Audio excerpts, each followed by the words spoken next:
इंद्रेश अपने YouTube channel Indresh GS classes में आप सभी का स्वागत करता हूं। तो दोस्तों हमारी सीडीपी की क्लास क्या होने जा रही है, स्टार्ट होने जा रही है। ठीक है, सीडीपी जो है टीचिंग लाइन में जितने भी एग्जाम होते हैं सभी के लिए क्या है, मोस्ट इंपॉर्टेंट है। और मैं यहीं से सारे क्वेश्चन को क्या करूँगा, फंसा के दिखाऊंगा। ठीक है, 100% हर एक एग्जाम में यहीं से क्वेश्चन फंसेंगे। तो आप लोग कभी भी वीडियो को पूरा का पूरा देखा करिए और ध्यान से देखा करिए। कम से कम ये हमारे लोगों की 60वीं या 62वीं क्लास चल रही होगी सीडीपी की। तो आप लोगों को प्लेलिस्ट बनी हुई है, वहाँ से जाके पूरी सीडीपी रिवीजन कर, जितने भी क्वेश्चन 2011 से अब तक आए हुए हैं सारे क्वेश्चन मैंने करा दिया है। प्लस अब मैं प्रैक्टिस सेट करा रहा हूँ। तो आप लोग सपोर्ट करिए, प्यार दीजिए। जिस तरह से बनाए हुए हैं इसी तरह से बनाए रखिए। चलिए स्टार्ट करते हैं आज की पहली क्लास। ठीक है, ये रहा आप लोगों के सामने पहला क्वेश्चन। क्वेश्चन नंबर 1 क्या कर रहा है, क्वेश्चन नंबर 1 कह रहा अभिप्रेरण का वर्गीकरण होता है। अभिप्रेरण का मतलब होता है मोटिवेशन। मोटिवेशन का वर्गीकरण होता है किस तरह से, 2 तरह से होता है। ठीक है, अभिप्रेरण को 2 भागों में बांटा गया है। कौन कौन सा, एक तो जन्मजात होता है, जन्मजात अभिप्रेरण होता है, जन्मजात मोटिवेशन होता है पहला। और दूसरा कौन सा होता है, दूसरा जो होता है अर्जित अभिप्रेरण होता है। क्या किया जाता है, अर्जित। ठीक है, जन्मजात जो हमें जन्म से ही क्या रहता है, हम अंदर से हमें वो मोटिवेशन वाली चीज़ें मिलती रहती हैं। और जो अर्जित करते हैं, जब हमारे जन्म के बाद जो चीज़ों को अर्जित करते हैं उसे कहते हैं क्या, अर्जित मोटिवेशन। ठीक है, जैसे आप कभी कभी आपकी पढ़ाई में मन नहीं लगता है तो आप किसी के मोटिवेशन वीडियो को सुन करके पुनः क्या करते हैं, पढ़ाई में लग जाते हैं। तो ऐसे मोटिवेशन को हम लोग क्या कहते हैं, अर्जित मोटिवेशन। ठीक है, अर्जित मोटिवेशन करते हैं। ठीक है, तो राइट आंसर हमारा क्या आ जाएगा, सी पार्ट, जन्मजात तथा अर्जित मोटिवेशन 2 वर्गों में इसको क्या किया गया है, विभाजित किया गया है। याद रहेगा, बिल्कुल। चलिए चलते हैं नेक्स्ट क्वेश्चन। आई होप, मैं आशा करता हूँ कि सभी के क्वेश्चन सही होंगे और आप लोग बताएंगे कि आपने 30 में से कितने सही हुए। ठीक, चलिए अगला question, question number 2। Question number 2 कह रहा है कि एक अच्छा विद्यालय निम्न में से किससे बचता है। एक अच्छा विद्यालय किससे बचता है, लैंगिक समानता से, सामाजिक जिम्मेदारी से, या फिर लैंगिक पक्षपात से, या लैंगिक संवेदनशीलता से। बता दीजिए फटाफट जो है। एक अच्छा विद्यालय जहाँ पर बिना किसी भेदभाव के, मतलब चाहे लड़का हो चाहे लड़की हो, किसी के साथ भेदभाव की भावना वहाँ नहीं की जाती है, उस तरह का विद्यालय एक अच्छा विद्यालय कहलाता है। ठीक है, जैसे विद्यालय ऐसे विद्यालय क्या होते हैं, सामाजिकता से क्या, सामाजिक रूप से क्या होते हैं, जुड़े होते हैं। इनका सामाजिकता से जुड़ाव रहता है, यहाँ लैंगिक पक्षपात नहीं होता। ठीक है, लैंगिक पक्षपात, ऐसे विद्यालयों में लैंगिक पक्षपात की भावना नहीं रहती कि लड़की पे ज़्यादा फोकस किया जा रहा है, लड़की के साथ तुमको ये नहीं काम करना चाहिए, तुमको ऐसा नहीं रहना चाहिए, ऐसे रहना चाहिए, इस तरह की भावनाएं नहीं है। लड़का लड़की सब बराबर है वहाँ। ठीक है, चाहे गर्ल्स हो चाहे बॉयज हैं, सभी क्या है, बराबर हैं। नकारात्मक व्यवहार को नहीं अपनाता है। ठीक है, ऐसे विद्यालय को अच्छा विद्यालय कहते हैं। ठीक, मैंने सारी विशेषता बता दी। तो इसमें क्या, लैंगिक पक्षपात, जहाँ पे लैंगिक पक्षपात होता है, पक्षपात नहीं होता है, ऐसे विद्यालय सबसे बेटर और अच्छे होते हैं। ठीक है, चलिए सी पार्ट इसका भी राइट हो गया। क्वेश्चन नंबर आप बताएंगे 3। क्वेश्चन नंबर 3 देखिए क्या कह रहा है कि निम्नलिखित में से कौन सा मत अंतर्दृष्टि द्वारा सीखने की व्याख्या करता है। अंतर्दृष्टि, जिसको क्या, अंतर्दृष्टि का मतलब सूझ, क्या होता है, सूझ का सिद्धांत की व्याख्या कौन करता है, विश्लेषणवाद, व्यवहारवाद, या संबंधवाद, या गेल्स्टाल्टवाद। बताइए। तो इसको किसने दिया था, गेल्स्टाल्ट ने इसको क्या किया था, प्रतिपादित किया था। ठीक है, उद्दीपन और अनुक्रिया के संबंधों को धीरे धीरे बनने से नहीं अपितु उद्दीपनों के बीच में के संबंध को अचानक समझने से होता है। तो इसको किसने बताया था, गेल्स्टाल्ट ने बताया था। किसने बताया था, गेल्स्टाल्ट। ठीक है, डी पार्ट हमारा बिल्कुल सत्य हो जाएगा। एनर्जी के साथ पढ़ा करिए। जब तक आप पॉजिटिव वे में किसी चीज़ को नहीं पढ़ेंगे तब तक हर चीज़ को आपको समझने में दिक्कत होगी। ठीक है, साइंस में कुछ लोग कह रहे हैं सर 1 लाइनर में प्रॉब्लम हो रही, तो ठीक है मैं उसका भी PYQ लाता हूँ। पहले हम लोग बायोलॉजी करते हैं, जितना UPSSC में पहले क्वेश्चन पूछे गए उनको कर लेते हैं। ठीक है, जो विभिन्न परीक्षाओं में पूछे गए उनसे क्वेश्चन को करते हैं। चलिए बताइए। बच्चे को छोड़कर अन्य सभी के द्वारा लिंग भूमिकाएं ग्रहण करते हैं। बच्चे को छोड़कर अन्य सभी के द्वारा लिंग भूमिकाएं ग्रहण करते हैं। कहाँ से आप ग्रहण करते हैं बताइए, मीडिया से, सामाजिकरण से, सांस्कृतिक से, या ट्यूशन से। बच्चे को छोड़ करके अन्य सभी के द्वारा लिंग भूमिकाएं ग्रहण करते हैं, मीडिया, सामाजिकरण, सांस्कृतिक, या ट्यूशन से। तो कहाँ से करते हैं, ट्यूशन से करते हैं। कहाँ से करते हैं, ट्यूशन से करते हैं। ठीक है, बच्चे ट्यूशन को छोड़कर अन्य सभी चीज़ों के द्वारा लिंग भूमिकाओं को ग्रहण करते हैं। ठीक है, यानी कि ट्यूशन को सिर्फ छोड़ करके मीडिया चाहे हो गया, चाहे सामाजिकरण हो गया, चाहे सांस्कृतिक हो गया, इन सभी चीज़ों से लिंग भूमिकाओं को क्या करते हैं, ग्रहण करते हैं। आगे आ जाइए। क्वेश्चन नंबर क्या हो गया, 5। देखिए क्वेश्चन नंबर 5वां क्या कह रहा है, एक बालक है जिसकी जो बुद्धि IQ लेवल 105 है तो उसे वर्गीकृत किया जाता है। बताइए किस में वर्गीकृत किया जाता है। इसको जो वर्गीकृत बुद्धि लब्धि को कौन बताया था, टर्नमैन ने, कौन बताया था? टर्नमैन ने। कब बताया था? टर्नमैन ने 1916 में स्टैनफोर्ड विनय परीक्षण पर, स्टैनफोर्ड विनय परीक्षण के आधार पर बालकों की बुद्धि के बारे में बताया था। मैं कुछ यहाँ पे लिख दे रहा हूँ, जिसकी 130 से अधिक होती है, 130 प्लस वालों को क्या कहा जाता है? प्रतिभाशाली। क्या कहा जाता है? प्रतिभा। ऐसे बालक क्या होते हैं? प्रतिभाशाली होते हैं, ठीक है, उनके अंदर प्रतिभा बहुत ज़्यादा होती है। जो 121 से 130 होते हैं वो कैसे होते हैं? प्रखर बुद्धि वाले होते हैं। कैसे होते हैं? प्रखर बुद्धि वाले, ठीक है, आप लोग नोट कर लीजिएगा, प्रखर बुद्धि वाले होते हैं, ठीक है। और 111 से 120 वाले जो होते हैं वह किस तरह के होते हैं? वो तीव्र बुद्धि वाले होते हैं। कैसे होते हैं? तीव्र बुद्धि वाले होते हैं, ठीक है। कैसे होते हैं? तीव्र बुद्धि वाले। और इसके बाद 91 से 110 वाले क्या होते हैं? जिनकी 100, वो तो सामान्य बुद्धि वाले होते हैं। कैसे होते हैं? सामान्य बुद्धि वाले होते हैं, ठीक है, सामान्य बुद्धि। और 181 से 90 वाले किसके अंतर्गत आते हैं?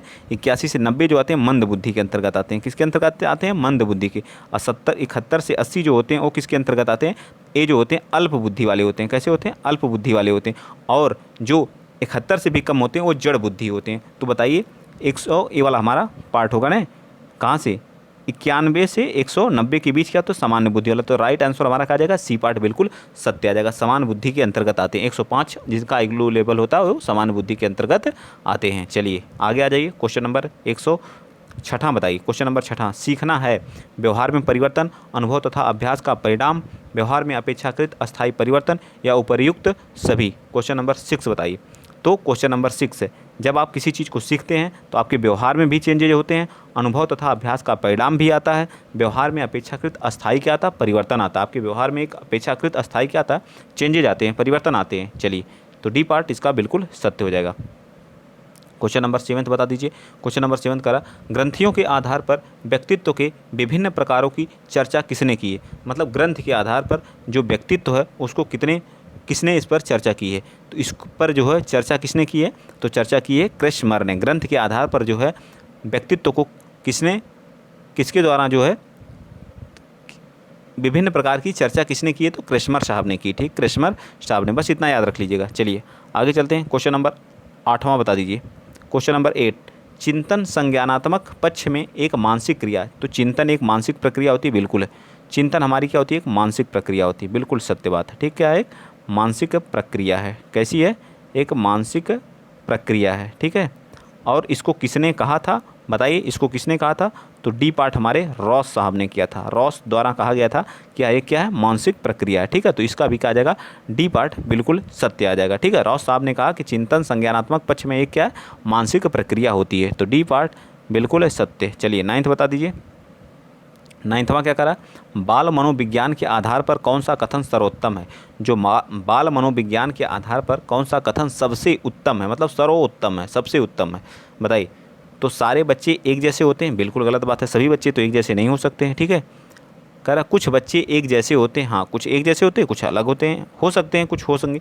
कुछ बच्चे विशिष्ट होते हैं, बिल्कुल होते हैं कुछ बच्चे, लेकिन प्रत्येक बच्चा विशिष्ट होता है, बिल्कुल सत्य बात है। प्रत्येक बच्चा अपने आप में क्या होता है? एक अलग होती, अलग पहचान होती है, वो अपने आप में ही क्या होता है? विशिष्ट होता है, ठीक है। प्रत्येक बच्चा क्या होता है? अपने आप में ही क्या होता है? विशिष्ट होता है। चलिए आगे चलते हैं। अगला क्वेश्चन, क्वेश्चन नंबर 10 बताएंगे आप लोग। क्वेश्चन नंबर 10 पढ़ लीजिए, थोड़ा सा इसको छोटा कर दें आपको, ताकि विजुअल हो चारों ऑप्शन, ठीक। हाँ अब विजुअल है। चलिए बताइए। कह रहा है कि सामान्यतः यह देखा जाता है कि बच्चा थोड़े बहुत मायनों में अपने माँ बाप से भिन्न होता है, ठीक है। बच्चा एक है जो अपने माँ बाप से थोड़ा, तो इसे किसके आनुवंशिकी नियम के जरिए विश्लेषित किया जा सकता है? कीटाणुओं के जन द्रव्य सिद्धांत द्वारा, या विभेद द्वारा, समानता द्वारा, या अवनति द्वारा। तो यह जो है विभेद, इसमें क्या किया जाता है? विभेद किया जाता है। तो ये राइट आंसर हमारा क्या आ जाएगा? बी पार्ट क्या आ जाएगा? इसका बिल्कुल सत्य आ जाएगा। आनुवंशिकता के विभेद के नियम से इसको क्या किया जा सकता है? स्पष्ट किया जा सकता है। चले आ जाइए फटाफट, आज क्वेश्चन देखते हैं हम लोग। रिवीजन हम लोग का एक तरह से, इसको रिवीजन की तरह लीजिए, ठीक है। चलिए बताइए फटाफट अगला क्वेश्चन। क्वेश्चन नंबर 11 क्या कह रहा है कि इनमें से कौन सा बाल विकास का एक सिद्धांत है, अनुभव विकास का एकमात्र निर्धारक है? क्या ये सत्य है? विकास परिपक्वन तथा अनुभव के बीच अन्योन्य क्रिया की वजह से घटित होता है। बिल्कुल सही था। परिपक्वता और अनुभव के बीच जो अन्योन्य क्रिया होती है उसी से क्या होता है? हमारा विकास क्या होता है? विघटित होता है। बिल्कुल सत्य बात है, ठीक है। तो इसका बी पार्ट हो जाएगा। बाकी दंड वाला, ये प्रत्येक बच्चा गति का सही ढंग से अनुमान नहीं, ये सब हमारे क्या गलत है, ठीक। तो बी पार्ट हमारा क्या आ जाएगा, बिल्कुल सत्य आ जाएगा। चलिए, जेंडर, आपसे क्या पूछ दिया, जेंडर, ठीक है। एक मनोवैज्ञानिक सत्ता है, एक सामाजिक संरचना है, एक आर्थिक क्या है, अवधारणा है, एक जैविक निर्धारक है, ठीक है। तो जो जेंडर होती है, हमारी लैंगिकता होती है, एक सामाजिक क्या है, या एक सामाजिक, या एक क्या है, सामाजिक संरचना है, एक तरह की क्या है, सामाजिक संरचना। जेंडर हमारा क्या है, एक तरह का क्या है, सामाजिक संरचना है, ठीक है। समाज की संरचना पुरुष और स्त्री से मिलकर बनती है, ठीक है। ये जो संरचना है किसके किसके, पुरुष प्लस स्त्री दोनों के मेल से बनती है। पुरुष प्लस स्त्री के दोनों का अगर जब तक मेल नहीं होगा तब तक हम जेंडर के जो सामाजिक संरचना उसका निर्माण नहीं कर सकते हैं, ठीक है। ये परस्पर क्रिया और प्रतिक्रिया करके सामाजिक व्यवस्था का क्या करते हैं, निर्माण करते हैं। ये पुरुष और स्त्री जो है सामाजिक परस्पर क्रिया करके, क्रिया एवं प्रतिक्रिया करके एक सामाजिक का करते हैं, निर्माण करते हैं। समाज जो होता है, समाज की परंपरा के अनुसार प्रत्येक स्त्री पुरुष की एक निश्चित परिस्थिति और भूमिका होती है, ठीक है। दोनों की क्या होती है, अपनी एक स्थिति होती है, परिस्थिति होती है, इनकी एक क्या होती है, भूमिका होती है इस संसार में, ठीक है। तो इसका राइट आंसर क्या आ जाएगा, बी पार्ट बिल्कुल सत्य हो जाएगा। चलिए आगे चलते हैं। कौशल सीखने की पहली अवस्था क्या है, एकदम दबा के शेयर करिए, धमाकेदार क्लास चल रही है, आप लोगों को पता ही है, continue classes, per day class. आपको संडे को भी मैंने ऑफ नहीं किया था, संडे को भी चला, क्योंकि हमारा प्रयागराज में 2 दिन जो है नेट बंद था, जिसकी वजह से मैंने संडे को भी नहीं ऑफ किया कि क्लास कंटिन्यू चलाते हैं, ठीक है। कौशल सीखने की पहली अवस्था क्या कहलाती है, मतलब स्किल सीखने की जो फर्स्ट एज है, जो हमारी स्किल सीखने की फर्स्ट एज है, ठीक है, वह पहली अवस्था कौन है, यथार्थ, कल्पनाशील, अनुकरण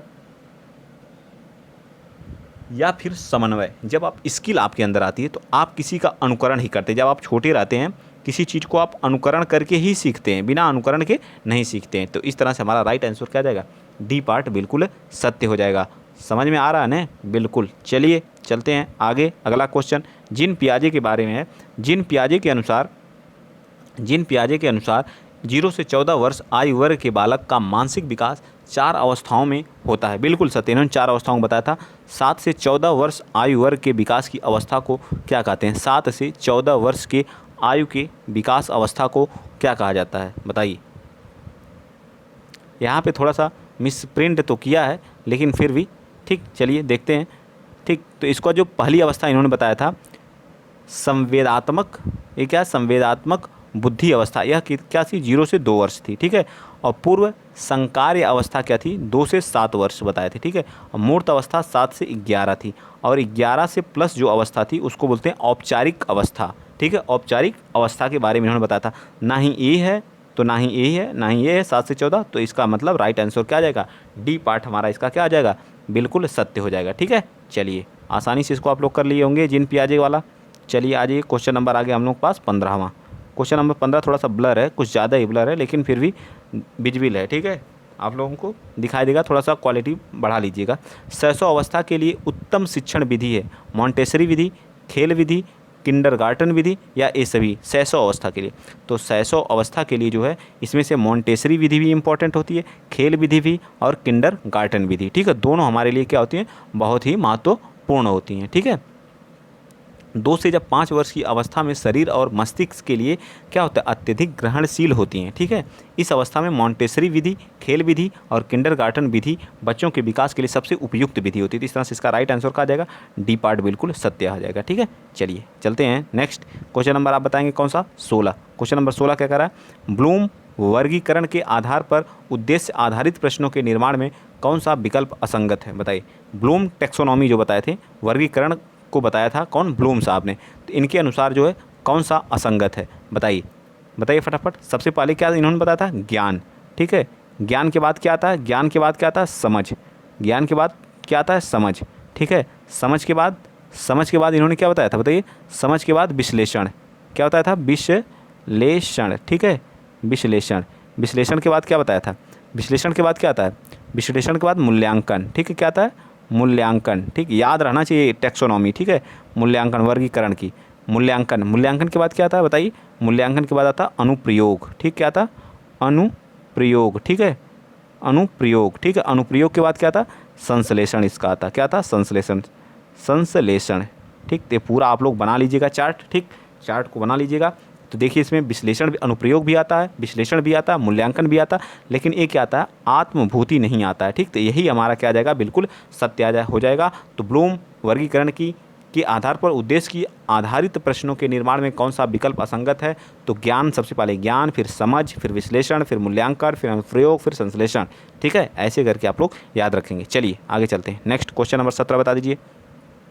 शिक्षण हेतु मानसिक उद्योलन प्रतिमान का प्रयोग निम्न में से किसके सुधार हेतु किया जाता है? समस्या समाधान, समझ, सृजनात्मकता या अनुप्रयोग। शिक्षण हेतु मानसिक उद्दोलन प्रतिमान, बताइए तो किसके लिए किया जाता है? 17 का ब्रेन स्टॉर्मिंग। उद्दोलन का मतलब क्या होता है? ब्रेन स्टॉर्मिंग होता है। ठीक है, ब्रेन स्टॉर्मिंग। ठीक है, ब्रेन स्टॉर्मिंग। तो इसके लिए जो है सृजनात्मकता में सुधार किया जाता है। किसमें किया जाता है? सृजनात्मकता, क्रिएटिविटी में। ठीक है, क्रिएटिविटी में। सी पार्ट बिल्कुल सत्य। चलिए आगे बता दीजिए। क्वेश्चन नंबर 18 क्या करा? शिक्षण प्रक्रिया में निम्नलिखित में से किसका भली प्रकार ध्यान रखा जाता है? जो हमारी शिक्षण प्रक्रिया उसमें किसका भली प्रकार ध्यान रखा जाता है, इसको आप बताइए। तो शिक्षण की प्रक्रिया में किसका भली प्रकार ध्यान रखा जाता है? विद्यार्थियों की सक्रिय सहभागिता का, विषय वस्तु की कठिनाई स्तर का, अनुशासन और नियमित, तो इसका भी गृह कार्य की जांच का, ये भी नहीं, विषय वस्तु का भी नहीं, विद्यार्थियों की सक्रिय सहभागिता का, मतलब एक्टिवनेस का बहुत क्या किया जाता है? ध्यान रखा जाता है। ठीक है, चलिए नेक्स्ट चलते हैं। अगला क्वेश्चन, क्वेश्चन नंबर 19 बताएंगे आप। बताइए क्वेश्चन नंबर 19। चारों ऑप्शन विजिबल हों। ठीक है, चलिए चारों ऑप्शन विजिबल हैं। अब विवेचनात्मक शिक्षण शास्त्र का यह दृढ़ विश्वास है कि बच्चे स्कूल से बाहर क्या सीखते हैं, ठीक है, क्या सीखते हैं यह अप्रासंगिक है। विद्यार्थियों को स्वतंत्र रूप से तर्कड़ा नहीं करना चाहिए।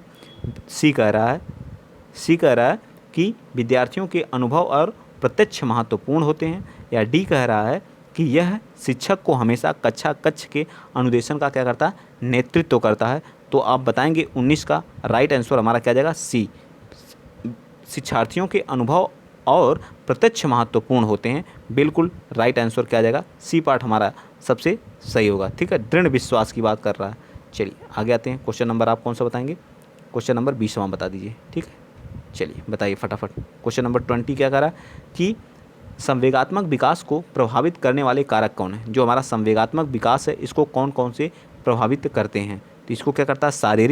शारीरिक आप अगर शारीरिक स्वास्थ्य ठीक नहीं है तो भी आप क्या करेंगे? संवेगात्मक विकास हमारा क्या होगा? प्रभावित होगा।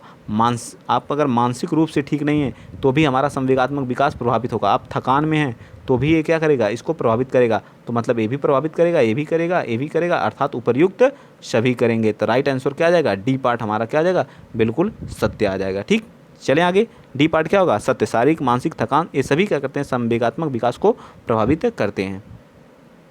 अगला क्वेश्चन, क्वेश्चन नंबर 21 बताइए। दो ऑप्शन नीचे हैं। आप अनपढ़ माता पिता के बच्चे को अंग्रेजी सिखाना चाहते हैं। अगर किसी के माता पिता क्या अनपढ़ हैं और उसके बच्चे को आप इंग्लिश सिखाना चाहते हैं तो कैसे सिखाएंगे? बताइए। आप बच्चे से अंग्रेजी में बात करेंगे, बिल्कुल गलत बात है। आप बच्चे को अंग्रेजी बोलने के लिए बाध्य करेंगे, ये भी गलत। बाध्य तो करना नहीं, बच्चे को किसी चीज़ को थोपना नहीं है। फिर क्या करेंगे? आप बच्चे को मातृभाषा में बोलने से रोकेंगे, ये भी गलत बात। आप उसे मातृभाषा की सहायता से अंग्रेजी सिखाने का प्रयास करेंगे, बिल्कुल सत्य बात है। डी, एक अध्यापक का कार्य होगा हमेशा बच्चे की मातृभाषा को सम्मान देना, उसको सम्मान देते हुए उसको नई भाषा को सिखाना सबसे बड़ी बात होती है एक टीचर के लिए। ठीक है, चलिए आगे आते हैं। क्वेश्चन नंबर आप लोगों के सामने 22 बताइए। 22 कह रहा कि बच्चों में संवेगात्मक समायोजन प्रभावी होता है। जो हमारा संवेगात्मक समायोजन होता है कैसे प्रभावी होता है? कक्षा शिक्षण में, व्यक्तित्व निर्माण में, अनुशासन में या उपरोक्त में से सभी में।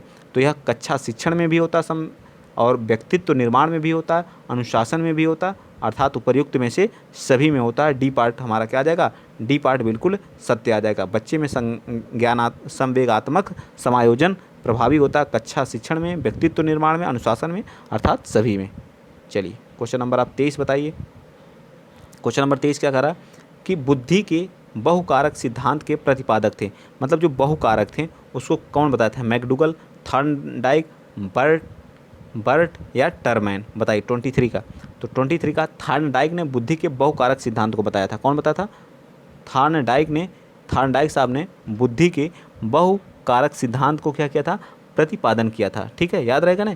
जैसे हमारे आंकिक योग्यता हो गई, शाब्दिक योग्यता हो गई, दिशा योग्यता हो गई, स्मरण शक्ति हो गई, इन सभी के बारे में जो है कौन बताते थे, थॉर्नडाइक ने इसका क्या किया था, प्रतिपादन किया था। 23 का राइट आंसर सी पार्ट।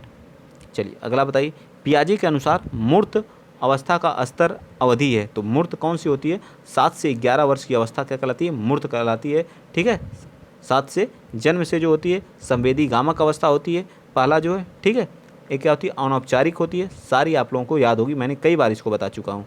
चलिए नेक्स्ट चलते हैं, क्वेश्चन नंबर 25 करा कि निम्न में से कौन सा सीखने की शैली का एक उदाहरण है। निम्न में से कौन सा सीखने की शैली का एक उदाहरण है, संग्रहण, तथ्यात्मक, स्पर्श संबंधी, चाक्षुष। बताइए 25 का राइट आंसर बताइए, सीखने की शैली का एक उदाहरण है क्या है।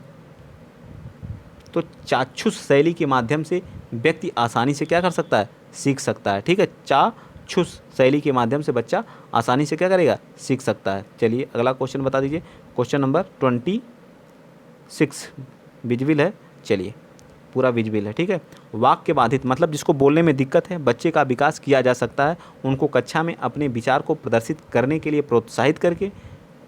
क्या होगा 26 का, या फिर जो है सही ध्वनि के उच्चारण के लिए सहायता करके। इस तरह अगर बच्चा बोलने में दिक्कत है तो उसको सही ध्वनि के उच्चारण के लिए क्या करेंगे, उसकी सहायता करेंगे। ठीक है, और उसके द्वारा कथित गलतियों को सुनने की सहायता करके या मूल्यांकन के, ये भी हैं, लेकिन सबसे सटीक हमारा क्या जाएगा, बी पार्ट इसमें क्या हो जाएगा, सत्य हो जाएगा। ठीक है, चलिए आगे आते हैं, क्वेश्चन नंबर 27 बताइए। क्वेश्चन नंबर 27 क्या कर रहा है, क्वेश्चन नंबर 27 कर रहा है कि निम्नलिखित में से शब्दावली प्रायः अभिप्रेरण के साथ अंतः बदलाव के साथ इस्तेमाल की जाती है। संवेग, ए पार्ट संवेग, बी पार्ट आवश्यकता, सी पार्ट उत्प्रेरण, डी पार्ट पुनर्गठन।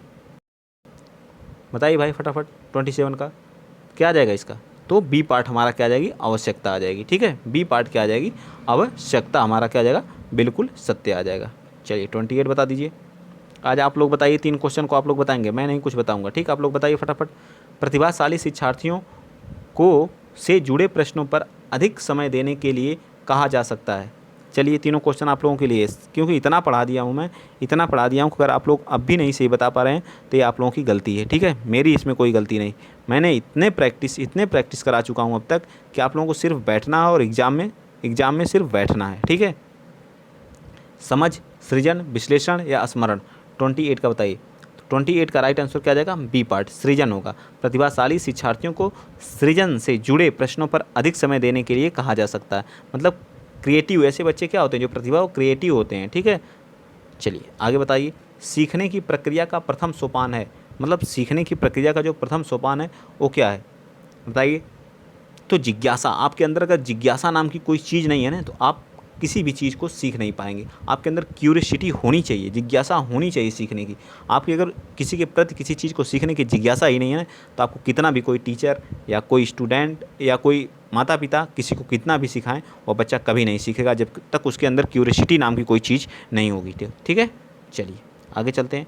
क्वेश्चन नंबर 30 आज का लास्ट क्वेश्चन है सीडीपी का, और धमाकेदार क्लास चल रही है, तो आप लोग प्लीज़ शेयर कर दिया करिए, सब्सक्राइब भी कर लीजिए, सपोर्ट करिए थोड़ा जो है। बहुत आप लोग सोच लीजिए, एक दिन में मैं 6 क्लास लेता हूँ। ठीक, आप लोग खुद पता होगा कितना संघर्ष लगता है क्लास लेने में जो है। ठीक है, निम्नलिखित में से कौन सा शिक्षण का सूत्र नहीं है, दृश्य से अदृश्य की ओर, सरल से कठिन की ओर, अनिश्चित से निश्चित की ओर, निगमन से आगमन की ओर। बताइए, और बताइए 30 का, तो डी पार्ट हमारा क्या, निगमन से आगमन की ओर। ठीक है, यह हमारा जो है शिक्षण सूत्र नहीं है। ठीक है, इसमें आगमन से निगमन की ओर है, आगमन से निगमन की ओर होना चाहिए। ठीक है, तो आप लोगों को पता है कि मैं कोई टीचर भी नहीं रख सकता हूँ। क्यों नहीं रख सकता हूँ, क्योंकि जो भी टीचर रहेगा उसको पैसा चाहिए। ठीक है, अभी मेरे पास ऐसा पैसा आता ही नहीं है, तो मैं पैसा दूंगा कहाँ से किसी को। मेरे पास टाइपिस्ट नहीं है, अगर आप लोग सपोर्ट करेंगे सारी चीज़ें टाइप करवा के लाऊंगा। ठीक है, कंटेंट अच्छे होंगे। ठीक, कब तक इस तरह से घिसे पिटे प्रैक्टिस सेट ऐसे किया जाएगा, थोड़ा सपोर्ट करिए, लाया जाए, हम लोग भी लॉन्च किया जाए 1-2 टीचर को। आप लोग संस्कृत की डिमांड करते हैं, संस्कृत की मांग करते हैं, तो संस्कृत का टीचर भी चाहिए। मैं ही सारी चीज़ें पढ़ाऊँ ये तो पॉसिबल नहीं है, एक ही टीचर सारी चीज़ों को पढ़ाए, या तो फिर डिटेल से ना बताए। अब मेरी आदत है कि मैं डिटेल से बताने की कोशिश करूँ, थोड़ा ही पढ़ाऊँ, डिटेल से ही बताऊँ फिर। लेकिन आप लोगों की एक और आती, सर बस सिर्फ क्वेश्चन करा दीजिए, तो मैं भी सोचता हूँ ठीक है, अगर बच्चे इसी से खुश हैं तो यही कराओ जो है, ठीक है। लेकिन जब तक आप डीपली नहीं पढ़ेंगे तब तक सिलेक्शन बड़ा मुश्किल है, ठीक है। मैं अपना एक्सपीरियंस बता रहा हूँ, ठीक, बाकी का पता नहीं, ठीक। चलिए, तो आज के लिए इतना ही। वीडियो अच्छा लगा तो शेयर करिएगा, चैनल को सब्सक्राइब करिएगा और टेलीग्राम चैनल से जुड़ जाइए आप लोग। वहाँ आप लोगों को PDF प्रोवाइड कर दी जाती है, ठीक है। और टेलीग्राम चैनल का लिंक जो डिस्क्रिप्शन बॉक्स में जो है दिया हुआ है। जय हिंद, जय भारत।